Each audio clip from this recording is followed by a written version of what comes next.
虐待。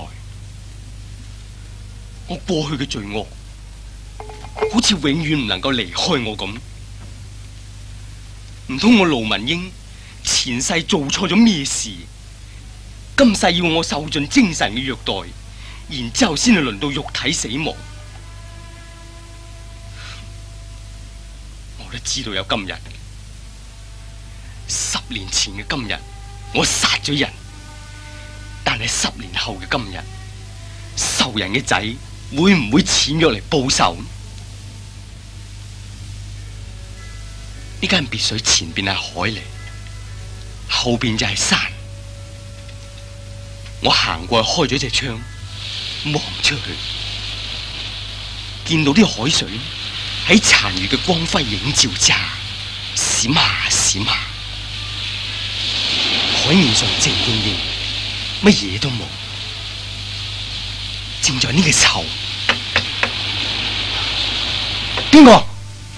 係我啊，段壽。哦，開門啦。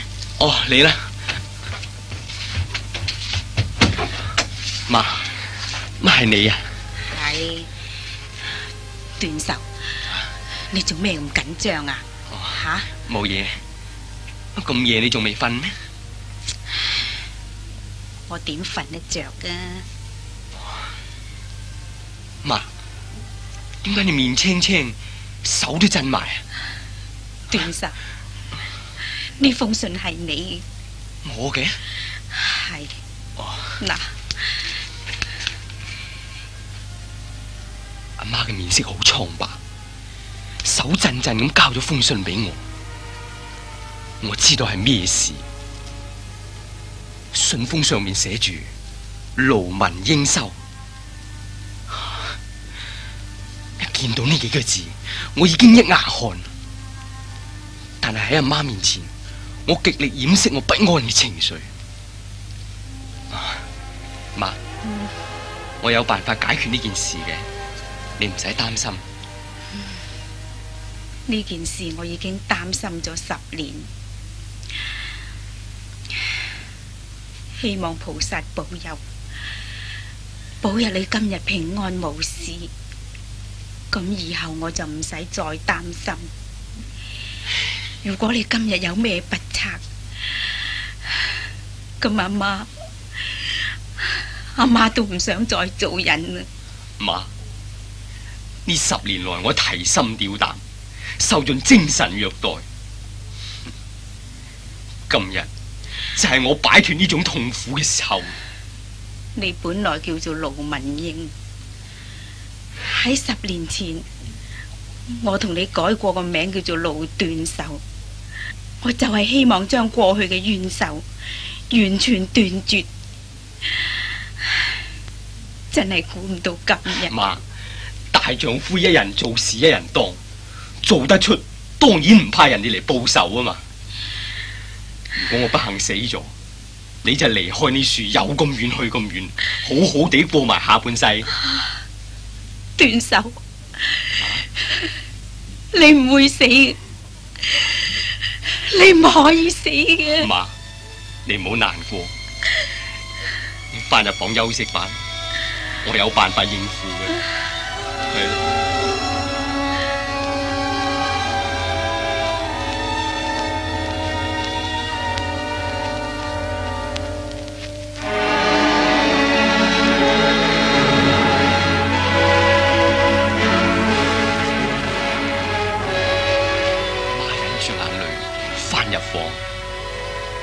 佢臨行嗰陣，仲擰翻轉頭望下我。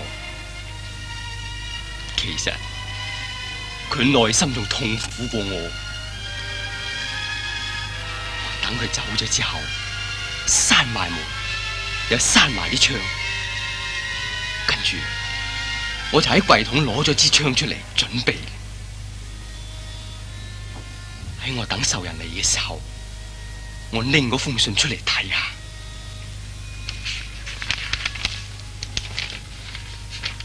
盧文英，睇呢封信嘅時候，你一路心跳，一路手震係咪？希望你唔係一個咁懦弱嘅人。如果唔係，我去殺一個咁平凡嘅對手，就完全冇意思啦。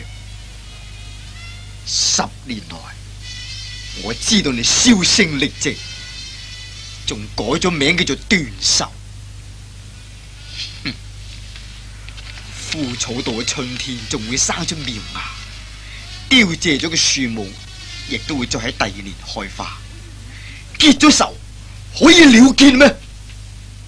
段壽，10年前嘅今日，你殺死我阿爹，上一代嘅仇恨要喺今日清償啊！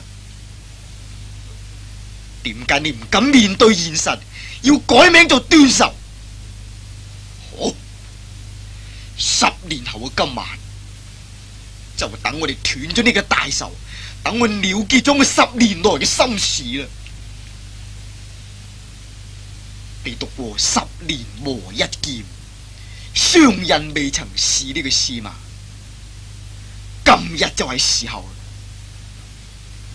墳墓已經建築成功，今晚踏正11點鐘，你敢唔敢上幽山？喺幽山已經掘好咗個墳墓，只有一個墳墓。邊一個喺呢個墳墓裏頭安息？鄧小龍。好，就等今晚了結呢一段仇怨。呢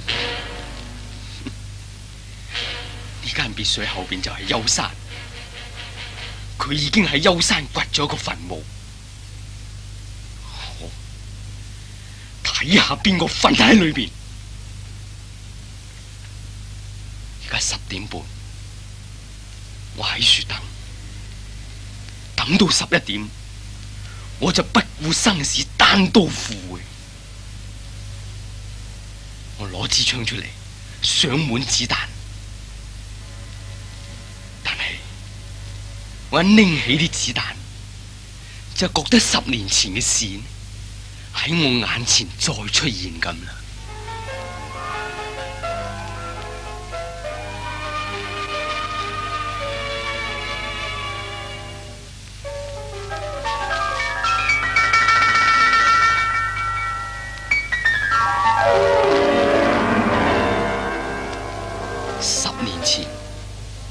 我阿爹路標係紅巨一方嘅土匪嚟，我恃住阿爹嘅勢力，好似係一個小霸王咁。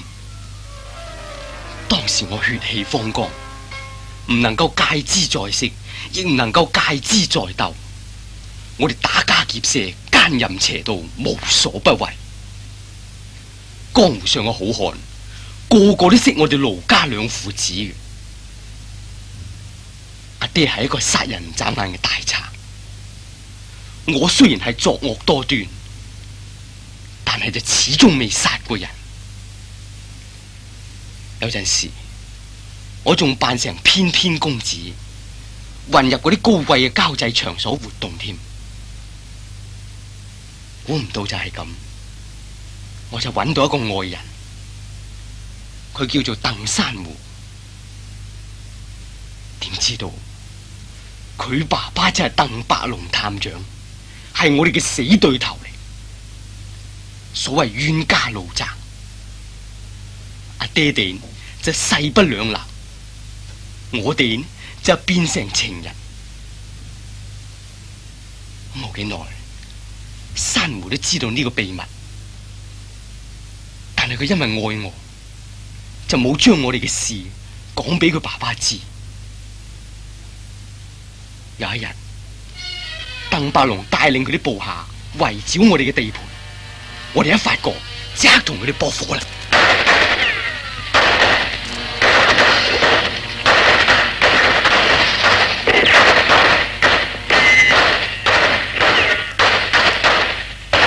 鄧伯龍因為地形唔熟，中咗我哋嘅埋伏，咁喺損兵折將嘅情形之下，俾我阿爹生擒咗，就困住喺密室裏邊。阿爹預算將佢換翻2個俾佢哋捉咗嘅弟兄，點知第2晚阿珊瑚就冒險嚟揾我，咁我哋上到荒涼正直嘅大河山，嗰一晚好好月色，月光將我哋嘅影印咗喺地下嚟。喺月色之下，珊瑚更加靚，佢好似一個白色嘅石膏像美人咁。我拖住佢上到去山頂，後來呢，仲坐咗喺松樹下低嚿石樹添。珊瑚啊，點解你咁大膽嚟呢處揾我噶？為咗救我爸爸，我係不顧一切嘅。你都知道啦，爸爸係最錫我嘅。如果佢知道我竟然愛上仇人嘅仔，你話佢會幾咁傷心？係啫，我都勸過阿爹放佢噶啦，但係阿爹又唔肯。文英，呢件事你叫我點做好呢？我始終以為天靈個愛係重過男女個愛。你唔救我爸爸出嚟，我哋唯有絕交嘅啫。你咪咁得噶？好啦好啦，我幫你想下辦法啊。其實而家我都唔知幾咁矛盾。如果你放咗我爸爸出嚟，你阿爹一定唔會放過你噶啦，佢甚至會攞你命。咁就係啦，有陣時阿爹嬲起上嚟啊，乜都做得出噶。哦，咁你可唔可以帶我去見下我爸爸？唔得噶，困咗佢喺密室嚟，我唔帶得你入去噶。如果我見唔到爸爸，你話我仲有咩心機做人呢？珊瑚，你唔好喊呢，我哋最好想一個兩全其美嘅辦法。兩全其美係嘛？哦，爹，佢係邊個？佢係鄧伯龍個女，佢叫做珊瑚。點解佢會嚟到呢處嘅？吓，講佢。我要求你哋放咗我爸爸，我係文英個愛人。吓？咩話？文英，吓，你偏偏中意我哋仇家嘅女，你呢個忤逆仔，你唔顧我哋班手足嘅生命危險，想靜靜放咗我哋嘅死對頭係嘛？我睇你梗係嫌命長頂啦！爹，邊個係你阿爹？我冇個咁嘅仔。頭先你哋講嗰啲嘢，我冚唪唥聽見晒。人哋話虎父無犬子，但係我就生咗個咁嘅忤逆仔。如果俾江湖上嘅弟兄知道，佢哋一定笑我盧彪，連個仔都管唔掂。文英，我真係估唔到你咁樣背叛我。爹，如果我哋放咗佢，佢一定感激我哋。咁以後我哋同佢有咗交情，大家混熟咗啦，係有益冇害噶噃。而且亂講，鄧伯龍呢個人係唔會認輸嘅。我哋上一次派人去疏通佢，叫佢俾翻多少面，佢唔肯應承，仲殺咗我哋嗰個人。佢就係你五叔啦。我細個願要報仇，我打算逼佢放咗我哋嗰兩個弟兄之後，就殺死佢。而家佢個女送到上門，我就殺咗佢個女先。爹，等我呢支新買嘅白金仔開下光都好。你等我殺我嘅。阿爹，佢係無辜嘅，你唔好殺佢啊！爹，係咪？點解唔好啊？豈有此理！爹，珊瑚，珊瑚，爹，點解你咁殘忍殺一個手無寸鐵嘅女人呢？殺咗佢，等你死咗條心。吓，做咩？你掹槍出嚟做咩？你想殺我？好，我就連你都爹。哎呀！爹，爹，我唔係有意殺你嘅，爹，係你逼住我要咁做嘅咋。爹，哇，珊瑚，你點啊？珊瑚，珊瑚，我冇希望來世再嫁俾你，你快啲去救我爸爸。哦，珊瑚，珊瑚啊！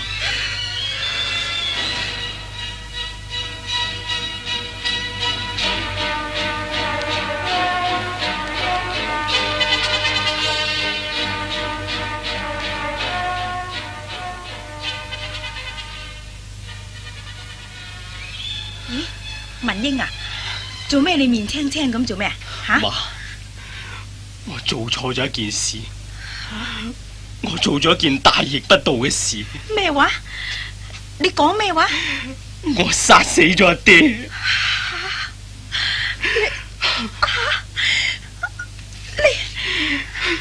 你殺咗佢？係。媽，媽，媽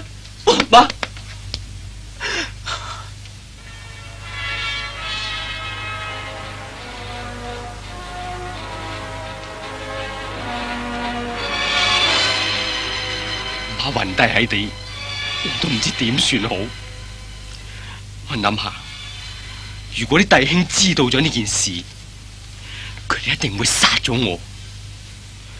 於是我不顧一切走入去密室，想話放走鄧伯龍，希望將功贖罪，等佢保護我。點知我啱啱入到地道，就見到密室道門已經開咗，鄧伯龍呢揸住支槍企咗喺樹。你爸爸唔入嚟，我就要殺咗你先啦啊！探長，乜你會出嚟噶？我用錢買通咗你爸爸嘅手下哨牙德，所以佢放我出嚟嘅。佢仲俾咗支槍我，我要喺呢樹等你爸爸嚟殺佢。而家啱啦，你既然嚟咗，我就要殺咗你先啦。探長，請你唔好誤會，你知唔知道我係特登嚟放你噶？你呢啲說話，連細佬哥都唔會信嘅。你咁後生就去做賊，真係太可惜啦！你唔好開槍住，你聽我講，你個女珊瑚吓，佢點啊？佢嚟搵我，叫我放你嘅。咩話？佢而家喺邊處？吓？佢死咗。吓？俾我爹打死。哦，佢打死咗我個女。好，咁我成日要殺死你，探長。哎呀！媽，咪係你啊媽？文英，我見到你咁危急，我冇法子唔開槍。估唔到連我都殺人嘅。媽，我仲有一個仔同我報仇嘅，我要報仇。佢而家只話8歲，10年之後，佢就可以同我報仇啦。探長，媽，連佢都死埋。佢都死埋。係。文英，頭先我暈咗之後，收尾我醒翻唔見咗你，我拎住支槍落嚟密室，啱啱就見到鄧伯龍想殺你，我心急起上嚟，不由自主就開槍打佢，點知就打死咗佢。哎呀，文英啊，我哋要快啲走啦！如果唔係俾你阿爹啲手下知道，就唔放過我哋嘅啦。嚟，快啲走啦！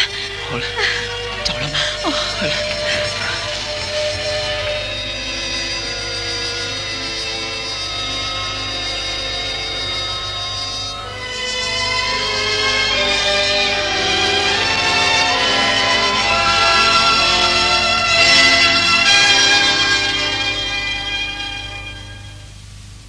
於是，我同阿媽離開地盤，搬咗嚟呢樹啦。阿媽就同我改咗個名，叫做段壽，從此銷聲匿跡。我每日都懺悔，點解錯手殺死阿爹？我每晚都為冤枉被殺嘅珊瑚流淚。我個人變得好消極，往日嘅志氣，以前嘅雄風，跟隨年華歲月消失咗。阿媽亦都食齋念佛，心如止水。我哋兩母子好似脫離咗人世咁。估唔到10年之後嘅今晚，鄧伯龍嘅仔鄧小龍居然打聽到我哋嘅消息嚟到報仇。仲有半點鐘就係11點，到嗰個時候，我哋嘅仇恨應該可以了結。一直等到11點，忽然間出邊大雷大雨，我揸住槍搏命咁走出去，我一直走上山，喺山頂一個墳墓旁邊，我見到有個人企喺樹。盧文英，你果然夠膽上嚟啊！死啊！哎呀！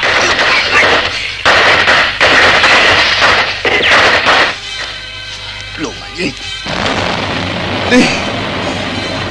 你果然好嘢。我雖然打中你，但係你亦都打中咗我。小龍，而家你報咗父仇，你心息係啊？我哋算死得眼閉啦。不過呢度只係得一個墳墓，點夠我哋兩個瞓啊？而家雷雨將我哋嘅仇恨都帶走咗。喺我哋臨終之前，你願唔願意同我揸下手？你講，你講。好啦，10年仇恨已經係一夜結束。我都死得安樂。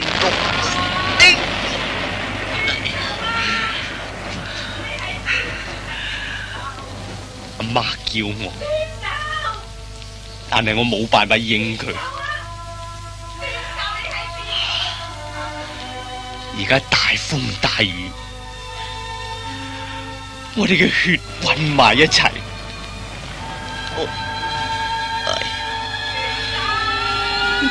我要安靜，我要瞓。我知道，我瞓咗之後，永遠都唔會再醒。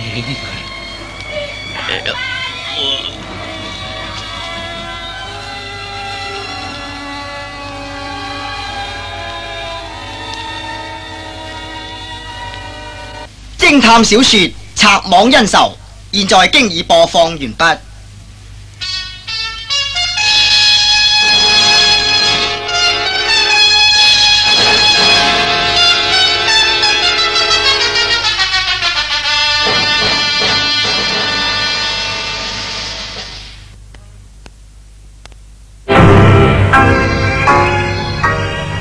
馮強嘅說話令到妙蘭非常之傷心。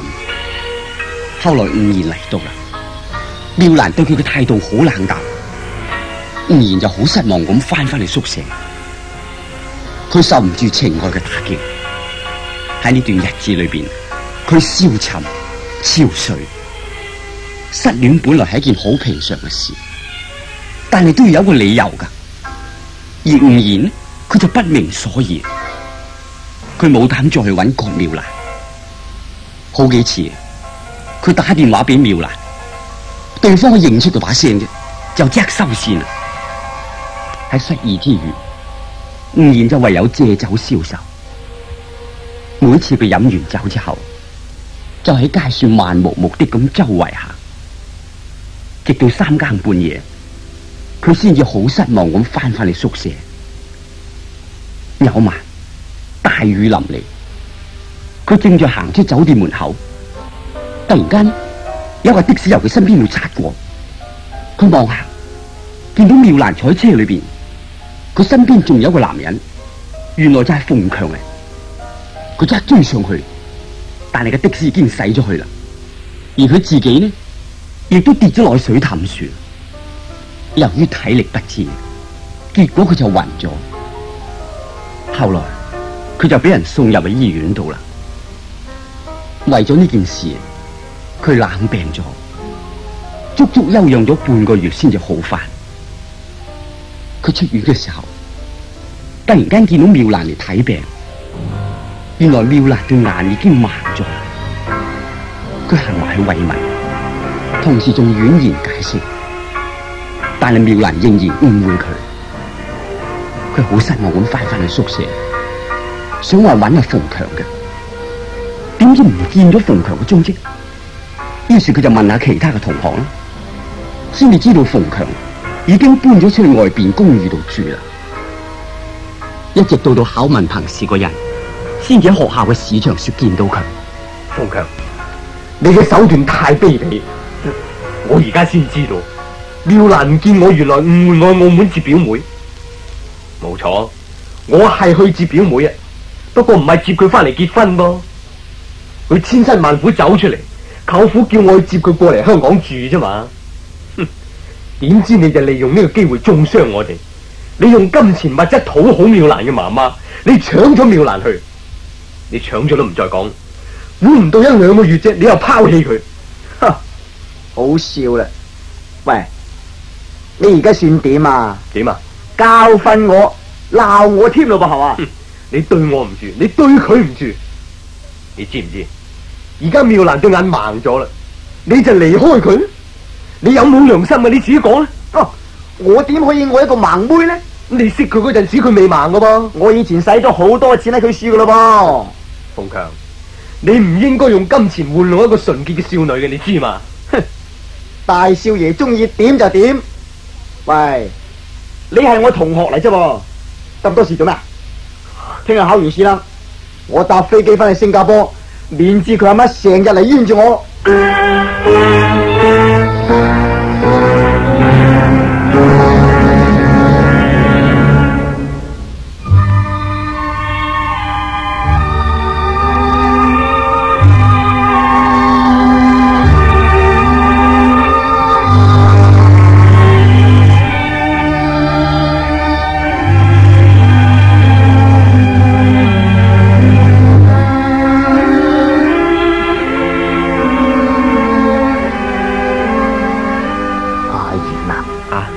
你恍恍惚惚咁，究竟有咩事啊？舅父，咪為咗妙蘭咯。佢都盲咗咯，有咩辦法啫？係啫，不過3個月時間，估唔到佢對眼突然間惡化到咁樣嘅。我曾經去醫院問過醫生，照醫生話，唯一嘅辦法係去美國留醫。移植角膜，但係我又冇錢。當然啦，去美國唔係話咁易噶噃。我睇你都係無謂諗啦。你而家已經畢咗業，都應該出嚟做事。張大爺時時都提起你，佢真係好中意你噶。啊，係啦，尋日我又見到佢。佢提起你嘅時候，就叫你去揾佢傾下辦學校嘅事喎。你快啲去見下佢啦，啊？